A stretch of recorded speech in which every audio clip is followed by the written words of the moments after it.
So Joe, we've talked a lot about what it's like to be a buyer in terms of buying a website. I'm interested also in what it's like to be a seller. So do you have any key tips for someone who perhaps might have built a site and are looking to sell it and have never bought and sold before? Okay, yeah, sure. A few tips. Number one is definitely documentation. You have to make sure that you document your pretty much as you possibly can about that website, so that it's ideally in a package that you can just simply hand to every buyer that comes across. It eliminates a lot of questions that get asked of you, and it just sort of lays it out.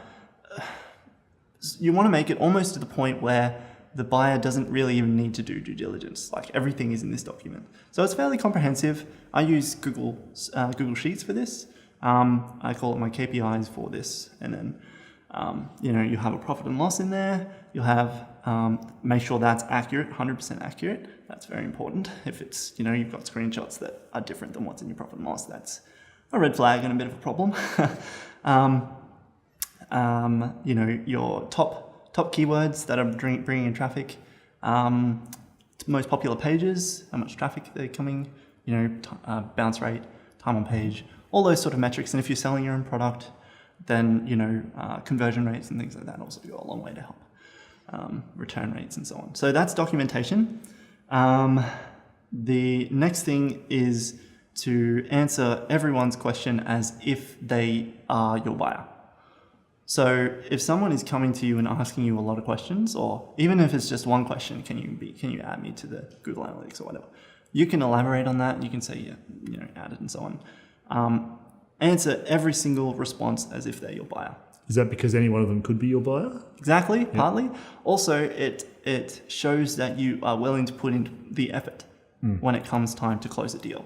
So if they give you like one or two questions and you answer 15, not that you have to do that, but then it shows the buyer that you are someone who's good to work with, and they will be willing to pay you more just simply because they're working with you. Yeah. That goes back a bit to what you're saying about the seller before, when you do due diligence on the seller. So you're trying to prove yourself as a really good seller that people will be happy to buy from and trust. And I imagine your experience as well as a buyer allows you to then set up the sale more effectively because you know what they're looking for. Yeah. Helps to be working on both sides at different times. Yeah. Yeah, you can definitely organize all sorts of different business structures. Structures for the deal. So, you can have earnouts and those sorts of things as well.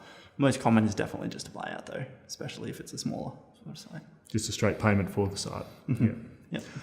So you also mentioned before that one of the really important things you do as a buyer is due diligence on the seller to make sure that you trust that person and you're happy to buy from them. Does that work the other way as well? Do you do due diligence on a buyer as a seller?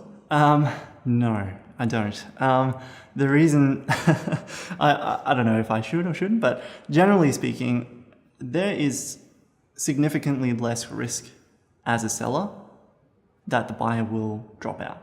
Usually, especially if you're using a platform like Flippa, there are a lot of buyers. There are a lot of people there willing to spend money on your website. So generally, it just goes to the highest bidder. So, and if things don't work out with that person, that's okay. You can just either go to the person who was second and just say, look, the first person fell through. Would you still be interested in it? And if that doesn't work out, you can just relist it. It's not that much of a problem. And does that change at all if there is an earnout involved? So you said most are straight purchases, but if there is an earnout involved, then you'd want to know more about the buyer in that case? Absolutely. It's definitely more risky when there's an earnout and it's not just a straight transfer. I don't do that very often when I'm on the seller side. In fact, I don't think I've ever done that, but I am open to the option. But you have done it on the buyer side. Oh, actually, no. Yes, I have. No, I've done it on the seller side, not on a buyer side. Anyway, so, pretty much any site, usually those sort of earnout ones are with bigger sites and require a little bit more back and forth. Getting to know them is a big point then. But I don't go looking into their LinkedIn profiles and all those sorts of things. I don't usually bother with that.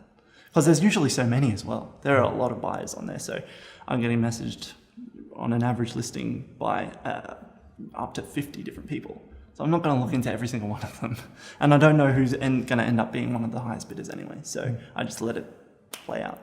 We do find from some of our sellers on the Flippa marketplace that they are interested in doing due diligence on buyers from time to time, but it is usually, as you say, the higher quality, or I shouldn't say higher quality, higher value websites. And it's also usually where the seller has built the website themselves and they feel like it's their baby that they're passing over to the next person. So they have a high level of interest in who actually takes that over and what they do with it. Whereas I think in your situation where you're buying with an intent to sell, then it's probably less important. So that makes sense. Yes, exactly. Yeah. So I'm a little bit more objective, but I see that all the time as well with people who are, they've built this amazing thing around usually themselves, and it's hard for them to let it go. And you definitely, as a buyer, those are the ones that you definitely want to make sure that you develop some trust and that you care about the business as much, or at least close to as much as they do. Yeah. One question that I'm interested in relation to that too is, do you have people that you've bought from or sold to multiple times, like people that you come back to?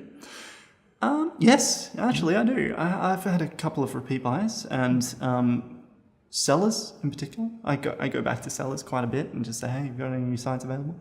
Because it's someone you've already done the DD on and you trust them to an extent, and it went well last time? Exactly. Successful site sale went once, so stands to reason that another one would also work out fine. So it's definitely worth it to keep in contact with those people and reach out to them every now and then. Great.